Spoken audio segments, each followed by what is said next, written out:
Okay, and an architect from San Francisco, even. So I am honored to be here, and feel a lot of pressure being the only architect in the, well, the only architect speaking. So I thank you very much for this great honor.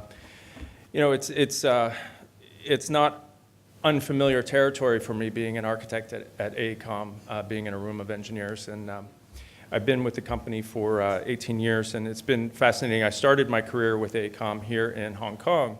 At the time, we were much smaller. I was part of a much smaller urban design firm, and I remember one of the last projects I worked on here early was we were doing the consulting to the URA for the Central Wan Chai waterfront, and Monsell was doing the engineering. So it was a very interesting dynamic back then, and now we're all one company, and my role at AECOM is to really try and think about what are the challenges that cities are facing so that we as a design, build, finance, and operate entity looking at the world's urban infrastructure can shape ourselves to better serve the cities. And I think that there's a couple things I want to talk about. We exist in the context of the global economy, and cities are growing and have grown historically to, I think the title of this conference is quite interesting, to transform and protect lives. I think that's what cities have done for the ages. You know, they've enabled economic development, which has attracted populations to the cities. And this is one of my favorite reports that has come out recently from the World Economic Forum, talking about the fact that we're in the fourth industrial revolution. And I think it's really, I love this concept because everything we do is big, and it's always important to remember what context the work we're doing exists in. And so if you think about a city like Hong Kong that really stepped onto the global stage during the third industrial revolution of globalization and finance and technology, it was quite interesting hearing Alan's comments just now about failure. You know, as engineers and architects and builders of urban infrastructure, if our job is to transform and protect lives, the concept of failure is very, very scary. But the fourth industrial revolution is all about, you know, this fast failure culture of the, you know, the new economies, the shared economies, automation, all of these things. Everything is coming at us so fast. So as a group of professions, I think the one message that I would like to deliver, and something that I feel really passionate about, is that the age of delivering urban infrastructure through deep siloed specialization has got to be over. We have got to think more horizontally across our disciplines. We have got to think about the projects, you know, how do we accelerate projects? How do we attract more investment to these programs? How do we win over the hearts of the public, of the people living in the cities? And so, you know, the gap in urban infrastructure, I was really struck by the statistic that I heard this morning at one of the opening talks, that Hong Kong is #1 in urban infrastructure, but number 26 in innovation. I'm struck because I live in the United States, where I'm sure the statistics are in many cities completely reversed, where we have an abysmal record in terms of maintaining and delivering our infrastructure, but somehow we have a lot of cities with great innovation culture. And so I think somehow our professions, we have to get better at telling the story of the power of infrastructure and why it is transforming our and protecting our lives. So some of these statistics that I, you know, over you know, things I read, I find these, you know, really fascinating, that 80% of our GDP come from our cities. And yet in only 4 of these cities, New York, Beijing, Shanghai, and London, the need over the next decade is $8 trillion in urban infrastructure. Now that sounds like a lot of money, but if you really make the point that it's protecting and enabling our GDP of the world, that really is a much different story. But everything we are so proud of, we have to get even faster at. So the statistic about the amount of energy that's going to be required now is really amazing. But every dollar that we spend on urban infrastructure has a 1.6 multiplier effect in terms of job creation and GDP creation.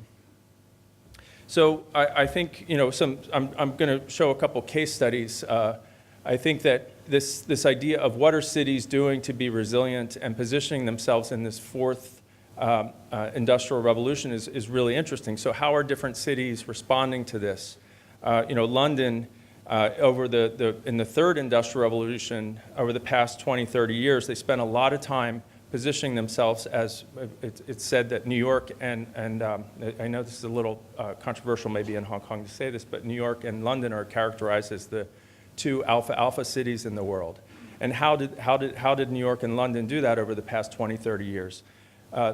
London spent a lot of time becoming a global capital of finance, and Eastern London and Canary Wharf and the Lee River Valley restoration over the past 30 years has enabled London to position itself as a global center of finance. And now what is it doing for the fourth industrial revolution? It's really a shift to the west and thinking about the Old Oak Common. So these giant, audacious regeneration projects are very challenging and take every bit of everything I talked about of different disciplines thinking together, a lot of public outreach, winning over the hearts and minds of a city.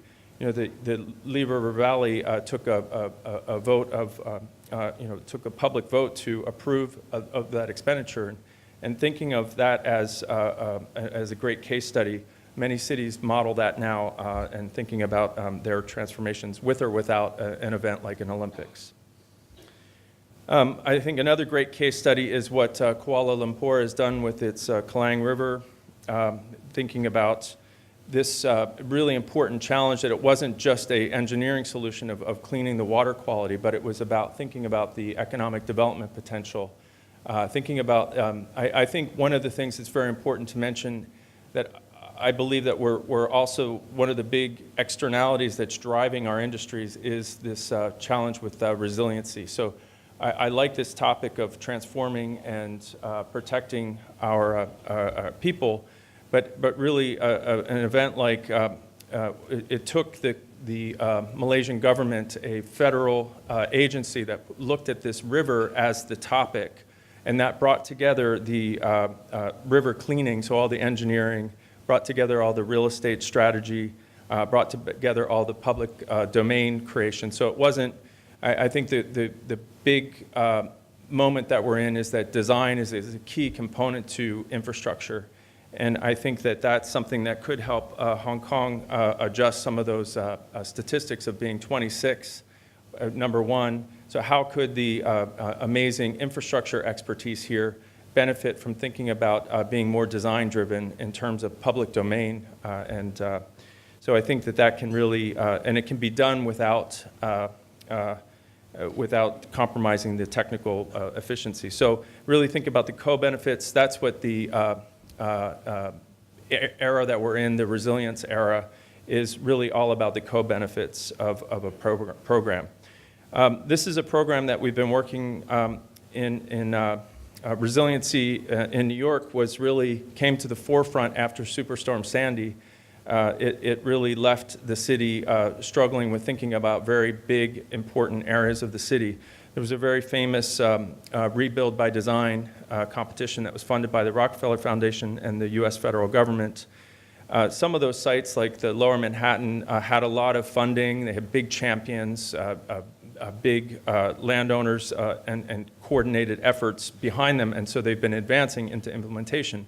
But other areas, neighborhoods without a lot of that sort of clear champion, have been left without an implementation strategy.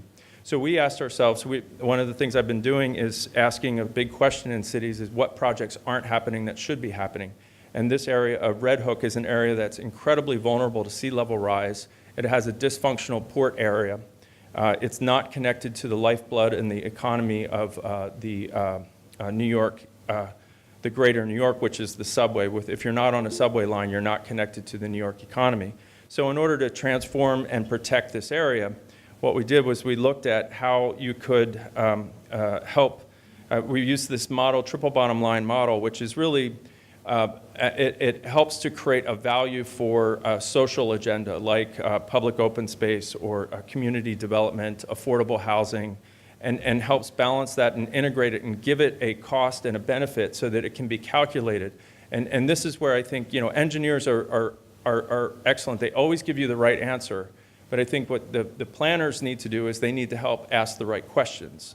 And by working together in that respect, we can get there. And I also think I have a big belief that in my career, working with strong economists is incredibly important, because without the economic rationale, it's very hard to win that over. And then the other thing that I think is very important about this is that we have to educate and arm the residents and the communities with strong decision-making information. Thank you. This here is a summary of what we did there. We didn't advocate for any particular plan. We did this study without a client, actually, and we came in and said, okay, so there's a $9 billion capex of infrastructure needed to, in the words of this conference, transform and protect this neighborhood. Now, you can pay for that a lot of different ways, but what we did was, and one of the lessons I learned from Hong Kong is that real estate should help to pay for infrastructure. A lot of times, amazingly, that's not thought of in many cities. So thank you, Hong Kong, for teaching me that lesson. But here, we said, well, if you could do 45 million square feet of development across the soft sites of this area, you could actually pay for 3 subway stops, and you could pay for the whole seawall, and you could pay for 25,000 housing units of affordable housing, which is a major, affordability is a big challenge in New York as well. But on the other hand, if the community doesn't want to see that kind of density and they only want 25 million square feet, then we have to come up with a real solution to that. So this is what I think is a real wave of the future, is that our ability to model these, model the performance of the different planning scenarios should be captured in a way that can be used as a public outreach tool and allow the community and the stakeholders to have an engaged decision or a discussion about these programs. And then lastly, I'll share an example that I'm currently working on in the city of Los Angeles. For over 20 years, Los Angeles has been trying to think about how to reconnect with its river. 100 years ago, when Los Angeles was a small outpost, it was very vulnerable to flooding and a lot of the same kind of seasonal flooding that we're seeing in the news this week, unfortunately, washed out Los Angeles in its early history 3 times. And then the Federal Corps of Engineers channelized that river, and so that's what gave us the famous iconography of the Los Angeles River that you will have seen in movies like The Terminator or in Grease. Now, those are great moments in cinematography, but it doesn't make for a nice city.